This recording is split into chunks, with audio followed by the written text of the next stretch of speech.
Hi, welcome back to my podcast. I'm Suni and I am here to bring you news of all of my knitting this week and other crafty creative things that I've been up to. So I don't have a lot to share about Moth Folk Studio news, which is my arts and illustration business, just because I came back from the trade show about a week ago and I've kind of just been decompressing and doing a lot of mental processing of where I want to be going with the business and how I want to be proceeding, what my next steps are. And I'm fairly pleased to say that I know what they are. Chiefly, I'm starting to work with a printer that I'm very excited about. And that's a really big deal because for the past 5 years, I've been producing all of my cards myself. I have a very trusty printer that I love and could never live without, and I tell it this constantly so that it doesn't die on me because I need you, buddy. And I kind of think of my printer as like another pet in the house. You know, I have to buy it food or ink and keep it happy, keep it cleaned, all those things, which is silly, but it definitely has its own little entity in my studio. Oh, speaking of my studio, I am in my studio room today, which is kind of fun, and for 2 reasons. One, I was just thinking that it would be nice to come up here and film instead of downstairs in our living room, just because I wasn't really feeling it. It felt like a nice spot to set up for the podcast, but it also really didn't feel authentic to where I do my work. That corner by the bookshelf is usually just a corner where the bookshelf is and the chair isn't usually in front of it. So I was moving furniture to film every week and I don't want to do that. So here I am at my desk. Behind me, you'll probably see my futon that doubles as our guest bed, or I hang out there when I want to be crafty or knit in my own cozy creative space. And then I probably have a mini tour on the screen for you. So I'm showing you around the studio. Bear in mind, it is a big mess right now because I just haven't really organized the way that I want it to be organized forever.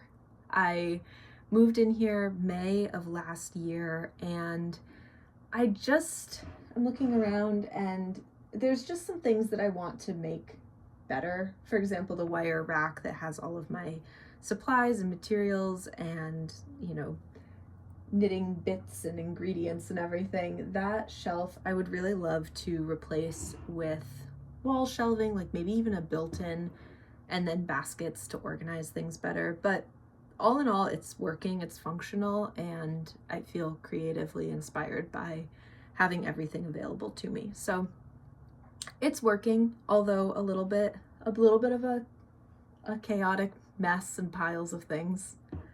And then the other reason that I'm in this room today is because I decided to try to clean our oven and put it on self-cleaning mode, which means that our house is just filled with the stinkiest smoke right now. So every window and door is open and every fan in the house is on right now. And that was noisy and kind of unpleasant to be downstairs. So here I am. I think I'll probably film here for the rest of my time until I don't. But for today, at least, here I am. So yeah, Moth Folk Studio news. I don't have a lot. I have in my mind what it is that I want to work on next, which is, I totally derailed, but going back to the printer, I'm really excited to be outsourcing a lot of my printing.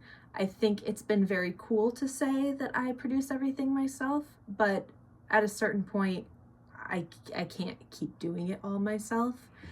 And I can't keep up with the volume at which I want to be able to produce, to give out to orders, and make reliable business connections and relationships with retailers. Because right now I know that there are a few shops that I could be restocking more regularly, and I don't, simply because I can't produce fast enough to keep up with wholesale orders, and then consignment sometimes goes the wayside, which just isn't fair to those shops, and I want to do a better job at that. So outsourcing what I can is going to be huge because there's parts of the business that only I can do, like the drawing part. And the more time that I have for drawing, the better. So that is exciting, especially heading into farmers market season. I'm looking at doing another 4 days of markets a week, and that's a lot for sure. That's quite a few to be handling, and that only gives me 3 days a week then to manage all of my restocking, all of my other parts of the business that are kind of like management side, keeping up with books, and then having enough time and energy to be creative and create new work is really important for the type of business that I'm doing. And it's also the fun part, if I'm being honest. And for all these reasons, I'm pretty excited about working with this printer. They're going to be able to do some really cool things for me, like metallic embellishments, which I previously did on my cards all by hand, but then I had to stop because that was extra crazy. I was printing all of the cards myself and then also going through with like a metallic ink and embellishing them all, and it was just so much time investment into very little back and not very much going out the door because of how much time it took. So bringing back hand embellished cards is going to be, I think, really exciting for me as far as like creating the product that I want to create and not being roadblocked by what I can or can't do myself. And then I think it'll also just be exciting for like the customer or the retailers, because I've gotten so much positive feedback on the hand embellishments in the past and they sold really well, but then I had to stop. And of course, you know, things are still doing well, but they're not flying off the way that all of the hand embellishments used to. So bringing back to the initial idea and like the initial spark of what I loved about what I was drawing is cool. Side note, the cats are up here with me right now because the house is filled with smoke and I've got them closed into my room here with the window open, and they might be making some noise in the background. So if you hear that, don't worry about it. It's either Q or Lucy. So all in all, the printer, exciting. Ultimately, it's going to give me the product that I want to put out and more time. I trimmed his nails this morning and he was having a hard time climbing up. You did it! Ultimately, working with a printer, it's going to give me more time to be more creative, more time to do the farmers markets, which are really fun and enjoyable when I have time on my hands, and also create the product that I want to create and what was the initial like inspiration and spark. Okay. So then with having more time on my hands and thinking about creatively what it is that I want to do next, I'm not going to overshare about this too much because I'm sure that I will have visuals for you in the future and those are going to do better justice than me talking about them right now. Hang on, sorry, I just split a stitch, which I'll get to this project in a few minutes, but there we go. So what I want to draw next is, I think I mentioned this in my last episode, but a couple new series, one focusing on gardening or cultivation of plants, and then the next on handcrafts and hand skills. So, and this week my goal is to get started on those. All I can really say right now is that the color palette for the gardening one, I think I'm going to lean into a lot of browns, and if I can, those are going to be embellished with kind of like bronzy, earthy, coppery tones that I'm pretty excited about. So stay tuned for that. And the handcraft ones I haven't quite landed on, but those might go further into the year. I'm definitely inspired by it being March and like on the cusp of spring right now, and going ahead and like focusing on anything plant or gardening related is at the forefront of my inspiration. And the handcraft stuff, while I knit and create year round, it's definitely like a colder weather inspo time. So all of those drawings will be coming together, but I'll probably have more to share next week on that front. All right, I'm just getting to the end of my needle and then I will start sharing about knitting news. So I'm going to start off by talking about my Quilty cabin socks, which is actually my very first ever knit along that I'm participating in. I'll link everybody who's hosting in the comments. They've said that you can reach out to join into the knit along. It's mostly an Instagram chat, I believe, that is how this is all being facilitated. It's a pretty fun chat. Everybody's been sharing about like their color picks and their progress so far, so it's cool.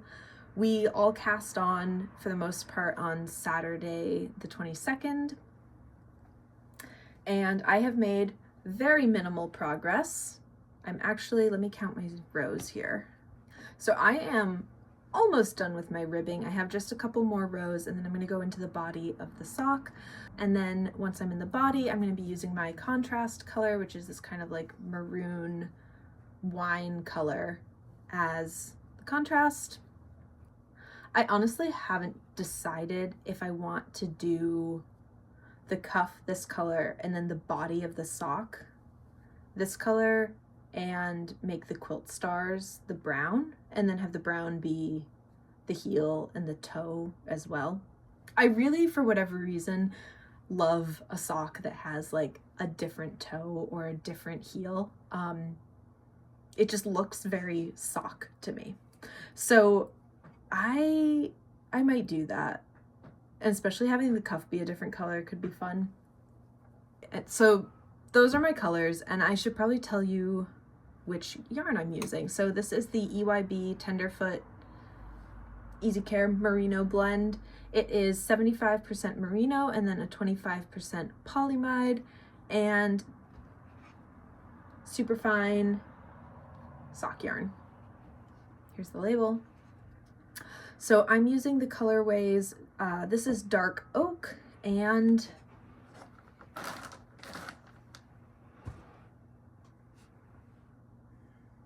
I don't know where my other one is.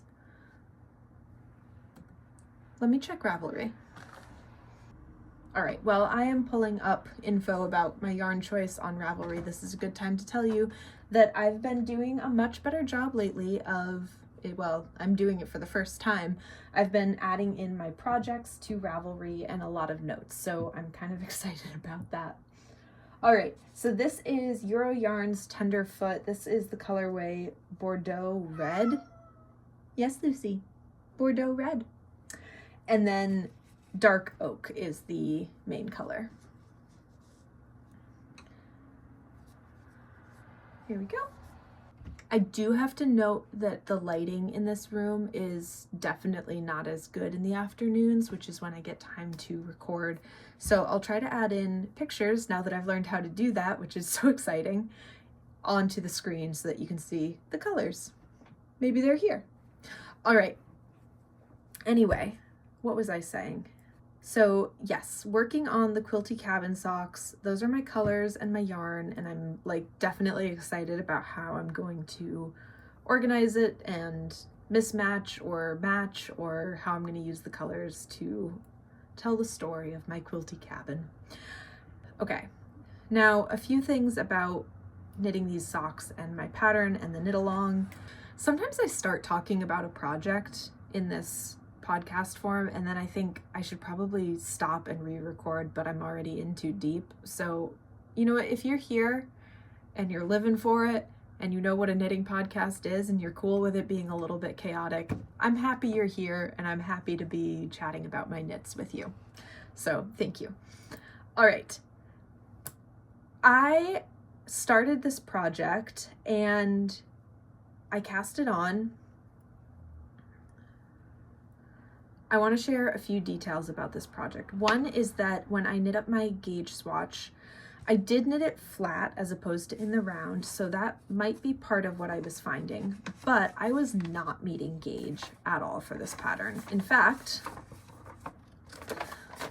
I was getting 14 stitches to an inch and then 20 rows, which is about 4 stitches or so less than I should have in both directions based on the pattern gauge. It's couch editing Suni here, so I wasn't getting 14 stitches to an inch, I was getting 14 stitches over the 2-inch swatch, so I was getting 7 stitches an inch. And I'm using a pretty standard 2.25 millimeter or US 1 needle for the project. They're metal, they're slippery. I feel like I can knit as tight as I'm going to on them.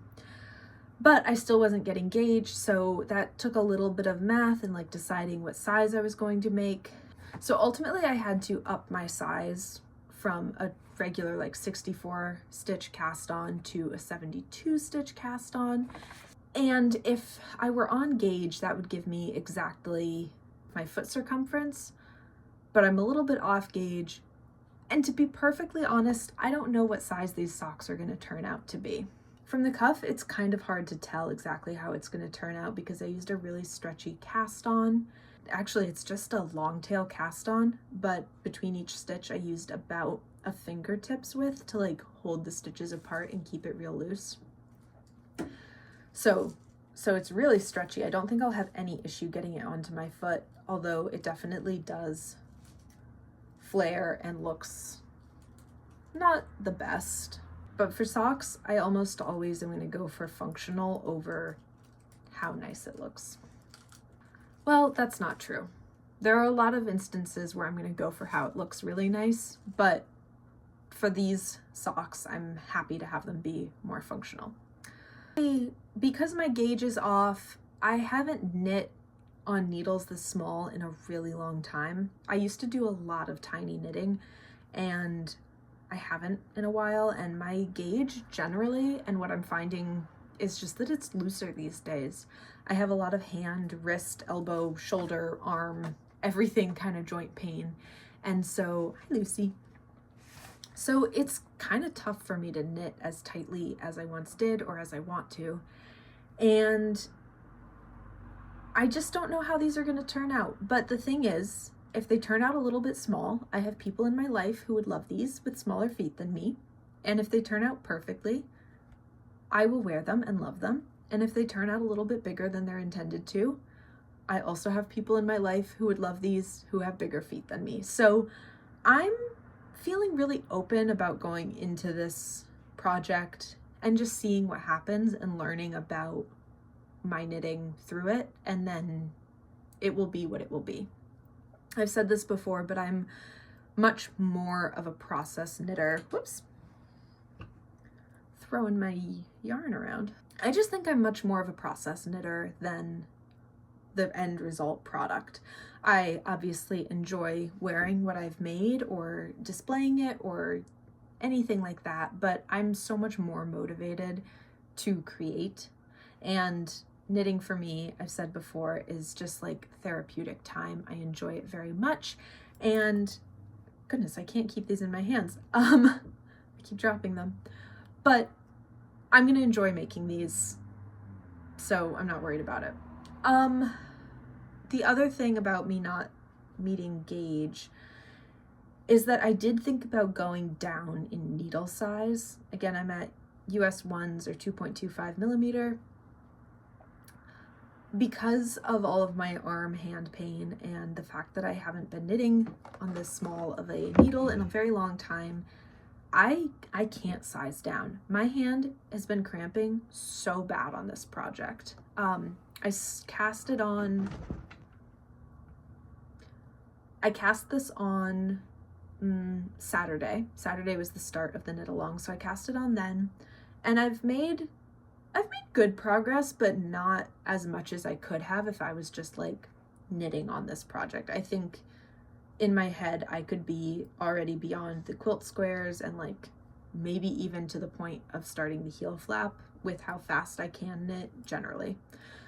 But I'm doing a couple of rows at a time, like maybe 3 rows and then taking a break. And that is how I'm going to go through this whole project. This may take me months to complete.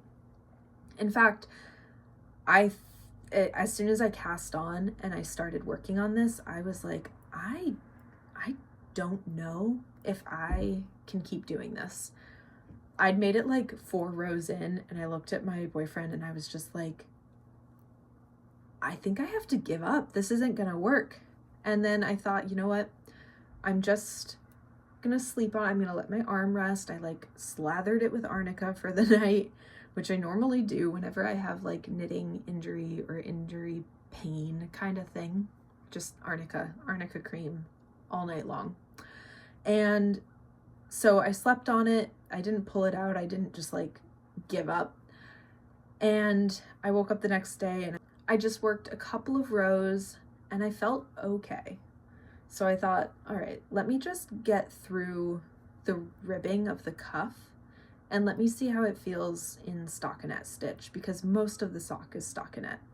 And I'm thinking that once I get to the stockinette, it's going to be easier on my hands because I'm not like torquing it as much to go in between the 2x2 rib. But then also I'm just giving myself minimal time a day to work on a project that's this cramped and having me hold things really tight. So the knit along is really supposed to go for 2 months until like May 22nd, but it's seeming very casual and I'm not worried about completing it on the date at all. In fact, if these take me until winter, so be it. I'm excited to work on them and have the pair of socks at the end.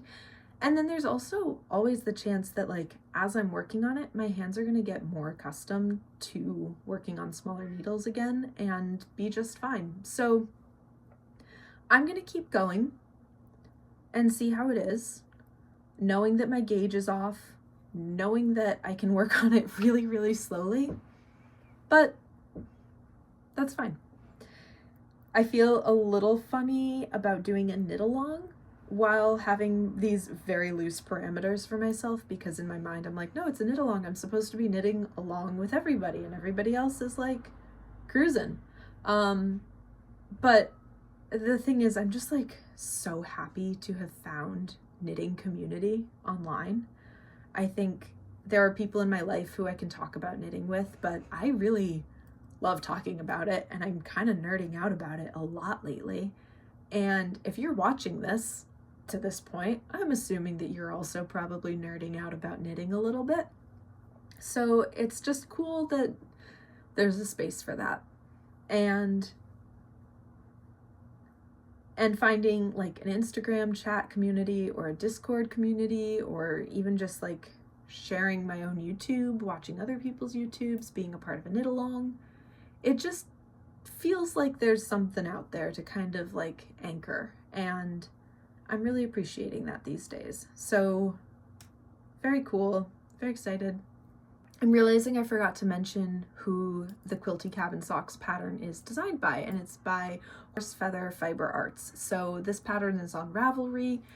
The link is below if you want to reach out through Instagram chats to any of the hosts of the knit along, and you can probably join. We did cast on a few days ago, but if you are ready to just catch up, or like me, not really care about the timeline, I think you should join in.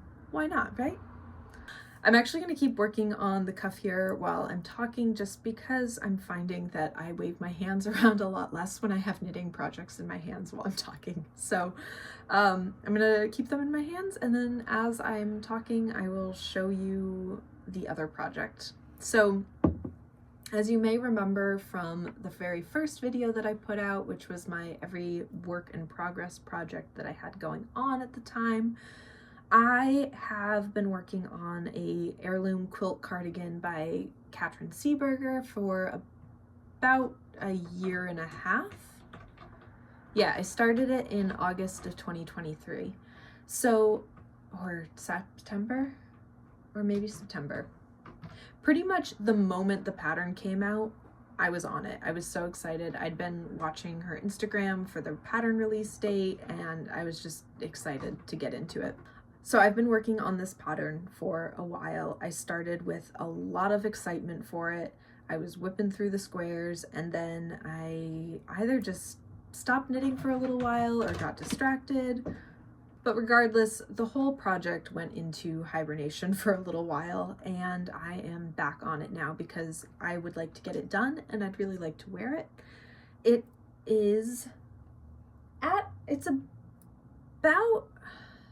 It's hard to say if I'm halfway through this project or not, because I have 20 of the 27 squares that I need to make. But once you make all the squares, you have to seam them all together and then add a border or a button band and then knit the sleeves as well. So I want to say I'm just shy of halfway done, but I also might be more than halfway done, and I really won't know until I get through the rest of it to be like, oh, that was a piece of cake, or oh my God, this took me forever. So I don't really know, but I do know that I have 20 of the 27 squares. So I'm working on, and I'm actually working on square 27, no, square 21 right now. So we're making progress. I'm finding that I can do a square a day if I'm just focusing on knitting. So this is not going to take me terribly long to get through the squares as long as I keep up with it. Now, the major problem that I'm running into with this pattern right now is not at all fault of the pattern actually, but again, it's just completely a gauge issue. I have found that over the years, my gauge varies wildly. In fact, I'm going to show you how wildly. Okay, I think this is actually pretty funny to share. So this is the first pair of socks that I ever knit, and I need to do some darning work on them because the heel and the cuff on this one is getting a little bit wrecked. This is Malbrigo fingering yarn. I forget the details, but I know that I knit them on a US 1.5, which is going to be a 2.5 millimeter needle. All right, yes. So this is knit on a US 1.5 needle or a 2.5 millimeter needle. And I knit these magic loop. Now, I don't know how well you're going to be able to see this. And honestly, these have been like balled up in my to be mended stack for a while. But you can see my gauge on this sock, which is the first one that I knit, versus my gauge on this sock, which is the second one that I knit. And the difference in width, quite a bit. Not unwearably different, but distinctly different, especially if you take a peek at them. The colors even look different. And it's not just because the yarn was like striping into a different phase of the ball, because that definitely happened. Like this one is lighter than this one, but you get more halo with this one than this one just because this is knit so much tighter. Wow, these really need repair. And then I should wear them again. These were my very first socks that I ever knit. They really they aren't the best as far as fit goes. Like they fall down around my ankles. My ribbing is a 4x4 rib that really doesn't hold up at all because it's basically half an inch tall. And then I did garter stitch for my toe and heel, and that didn't hold up very well at all. Also, I was doing a short row heel, which at this point in my sock knitting world, I prefer a heel flap to a short row heel that is like a sort of the fish lips kiss heel style is I think what I was going for with these ones. Anyway, the whole point of showing you this is that my gauge varies dramatically over the years. And I have always joked that like, oh yeah, I knit this one, the tight one, before I started going to therapy, and then I knit this one after because there was about a year's difference. I finished the first sock, put it away, didn't work on it for a while, and then I came back to the project, finished the second sock, and yeah, dramatically stretchier. So I always joke like, oh yeah, I went to therapy and like wasn't quite as uptight anymore when I did the second sock. But I don't really know if that's true or not. So in coming back to my Heirloom Quilt Cardigan after a little bit of time, I found that my gauge is also way off.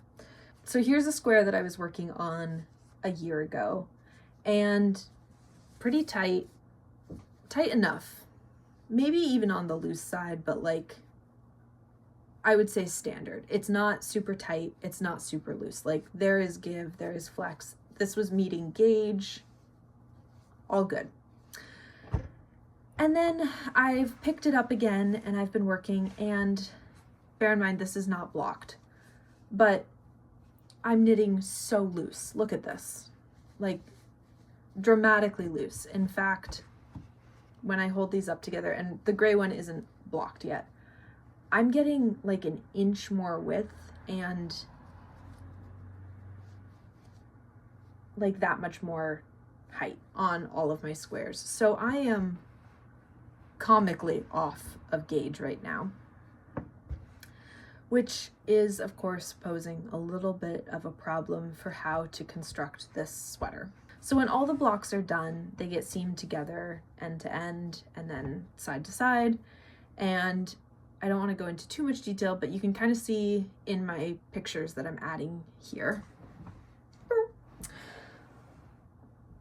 how I'm going to organize them. Now, ultimately, I'm not too worried about it. Last night I was kind of like playing with all of the squares and figuring out how I was going to get this to work, because beyond the gauge just being off, like the way that the patterns line up, like you want the squares to line up with each other.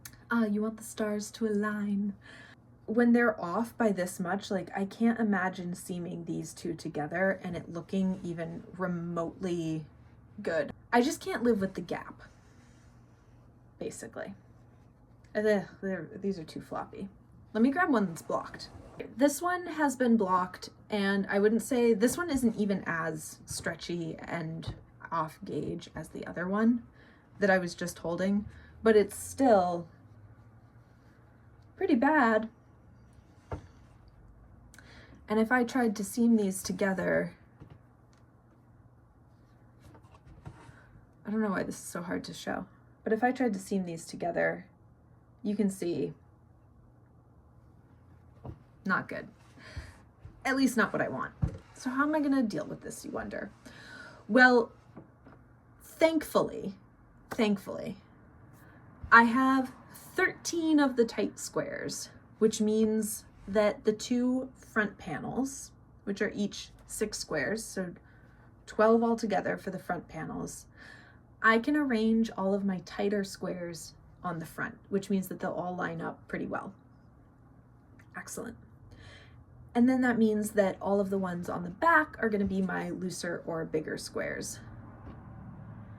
This is just a happy miracle. I really did think about re-knitting all of the tighter squares at a better gauge to match the ones that I've just done, or redoing the ones that I've just done at a tighter gauge. But as I've said, like, I just don't think that I'm going to get this tighter right now. And it's kind of a shame because it's quite loose. But if I'm being honest, this fabric, like, it feels pretty nice. This feels like it'll drape really nicely as the sweater. This is also quite nice, but way stiffer. Like, it wants to fold in a distinct way, whereas this can kind of be more moldable. I should probably tell you what yarn I'm using and all of my stats here. So this is Quince & Co. Finch, which is their fingering weight, just 100% American wool. I'm holding it double to achieve more of a DK weight, and I'm using a whole bunch of colors, which I should probably share with you. I'll go over all of like the official details when the sweater's complete or in another video for the work in progress. Yeah, my gauge is off. That's really all I have to say here, is that my gauge is off, and I'm really happy and lucky that there was kind of a workaround in doing the front panels and the back. And I have about 7 more to go, 6.5 more to go. So there's a chance that by next episode, I'll be telling you that I have all of my squares done. That might be ambitious. It might be possible. I really don't know, but we'll find out in a week. My next little bit of knitting news is actually an acquisition. So I got this very cute little Knitting Notions case off of Etsy from Never Not Knitting and Sometimes Sewing. It's Alana Dacos or Dacos, I'm not really sure how to say her last name, but she is the designer behind Botanical Knits, which is the book that I knit my very first sweater from. So very cute. It's like a felted case, and I have opened the case, but there is some stitch marker news that I haven't seen yet, so we're going to open it together. All right. Initial thoughts on this are that the zipper is a little bit stiff, but I think it's going to loosen up with time. And it's also quite a bit bigger than I was thinking it was going to be. I thought it would be like kind of tiny. But it's a nice size. And what I have been using is this little waxed cotton pouch from a local maker, and I do like this size, but I can't fit my scissors in here terribly well. Like, they fit, but then when I go to get them out or get something else out of the pouch, it just feels tight, and I guess I just wanted to do something that was a little bit more open and big.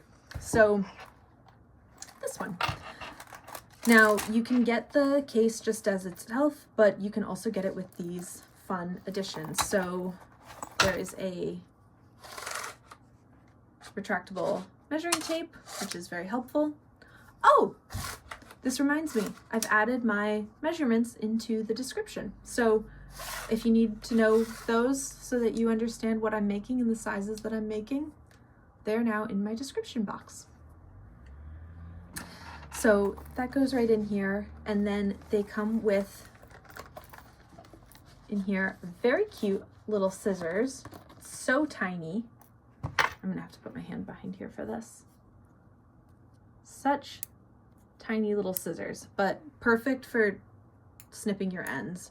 And I like that they fit into this little pocket right here.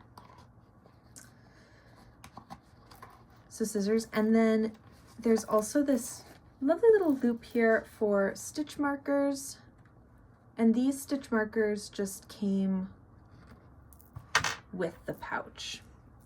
There are a few different colorways of the pouch, and then the stitch markers coordinate. These are very cute, and then there's a little leaf one as well.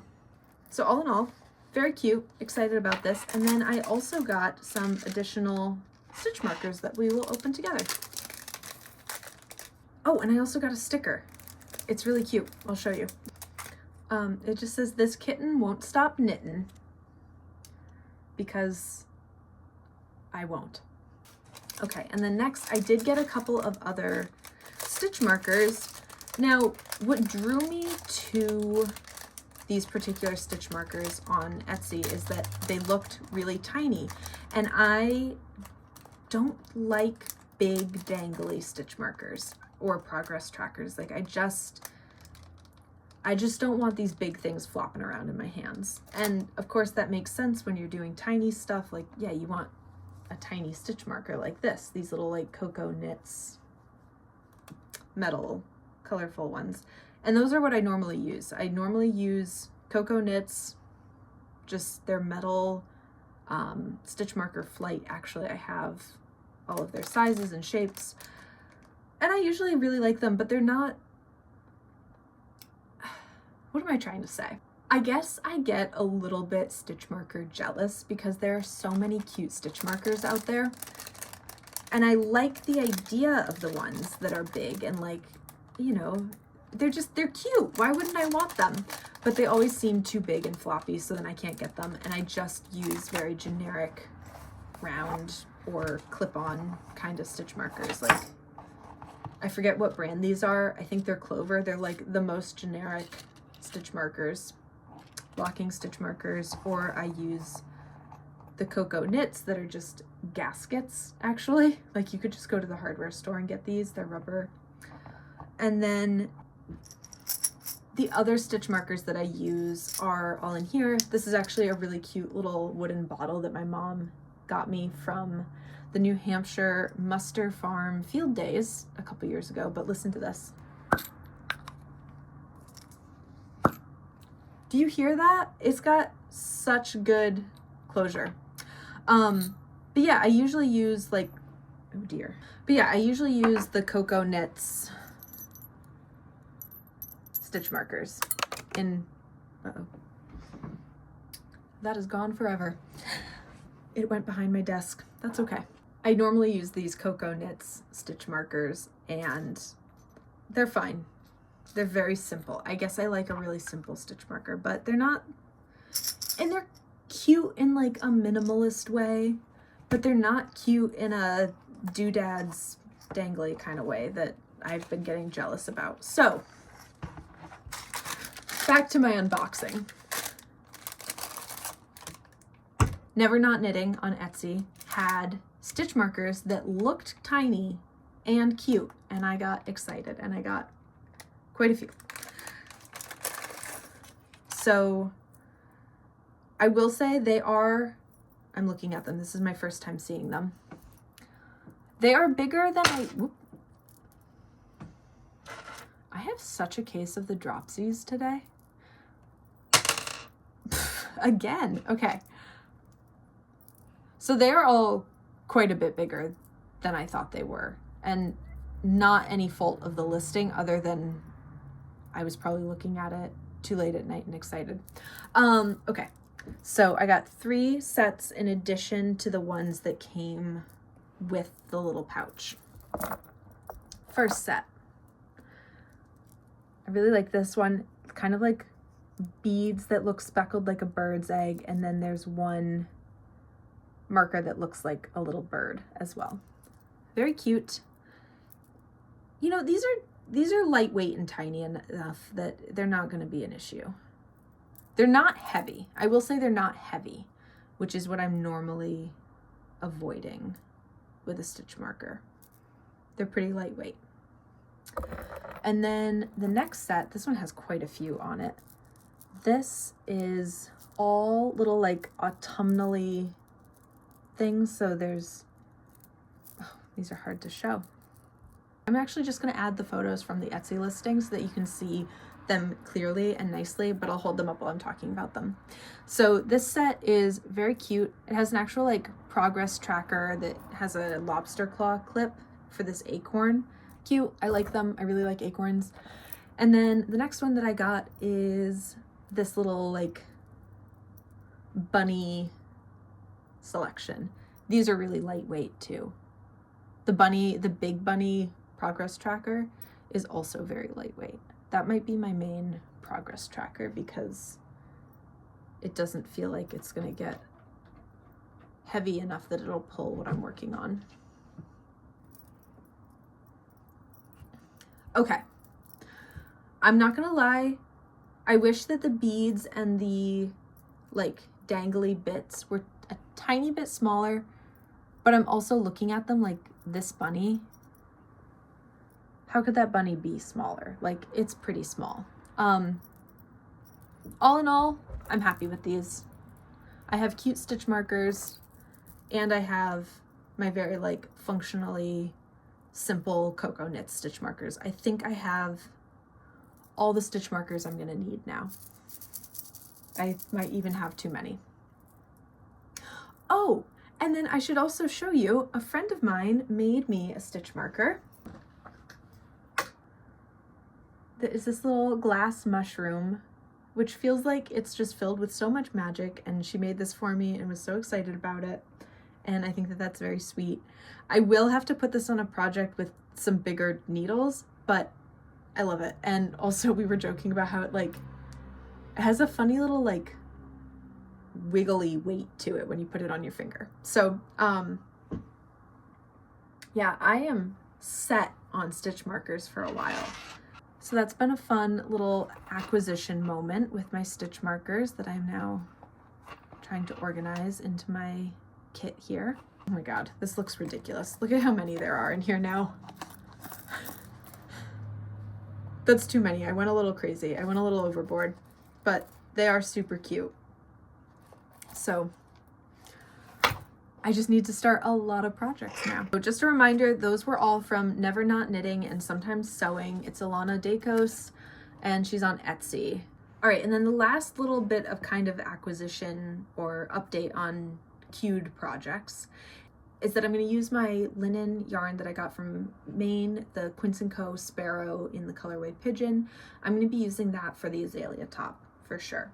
And the reason for that is that when I was looking at the outline tee, I was trying to figure out which yarn I wanted to use, and I just decided to click on the suggested yarn to see what it looked like and if I even liked it. And I clicked on it and they had my favorite color, which they're calling this colorway Slate. I would say it's more of like a spruce color, but that's my favorite color. So I immediately was like, you know what? They have a color that I like. Clearly the yarn works for the pattern. I'm just gonna get some. Added it to my cart. It was not as expensive as I thought it was going to be. And so I was just like, yep, I got it. So that is on its way to me. That's the Ritual Dye, I should say what kind of yarn it is. It's the Ritual Dyes Undine. It's a cotton linen blend in a fingering weight, and I'm pretty excited to try using it. So that's going to be getting here soon, and then I'll give more updates about that whole project when the yarn arrives. And I also ordered some yarn from Bad Sheep Yarn, and I'm so excited to work with this yarn. It's called Grayling, and I'm going to be making an Astrid sweater out of this. Frankly, I forget if I mentioned this in my last episode or not now, but I'm really excited about knitting with this yarn. To me, it looks like river rocks, and I think that the Astrid sweater is going to look really cool in it, and I don't really have anything in my wardrobe that it has variegated yarns. I usually steer really clear of variegated yarns actually, but looking through the Bad Sheep Yarn website, I was like, oh my god, I love so many of these. In particular, beyond Grayling, I was really into Tundra, which was just all of these like autumnal teals and like sepia tones. And the other one I really liked was Butterfly pea tea. Pea flower tea? Yeah, that butterfly pea flower tea, I think is what it's called. There's like a whole tea set with like Darjeeling, and then there's a botany set that is really cute as well.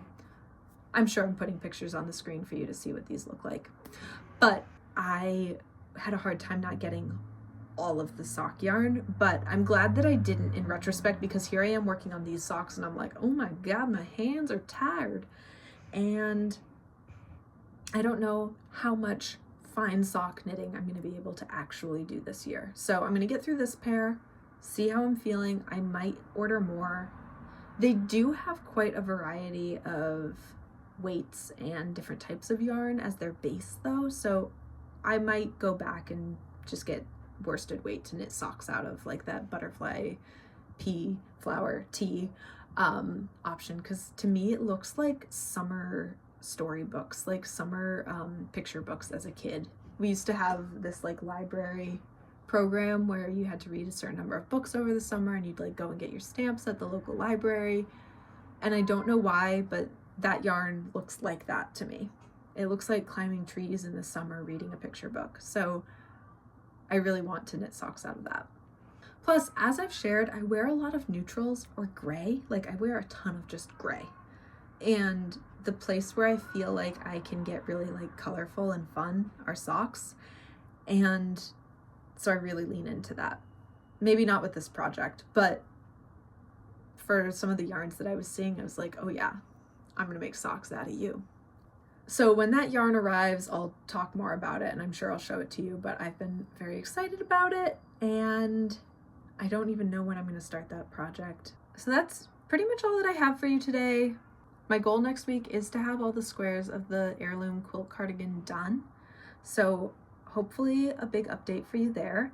And let me know if you have any questions, what you'd like to hear about. We'll see how this is going. If my hands cramp up and I give up, I'll let you know. Otherwise, I'm just gonna work on it so slowly. I hope that you've enjoyed watching, or maybe I've given you some company while you're working on your own projects. Feel free to share what you're working on in the comments. You can like and subscribe if you feel inclined to. It does help me get visibility, but ultimately, I'm just happy that you are here, and I'm happy to be sharing about my work and kind of just like prattling on about it. So thank you, and I will see you next week.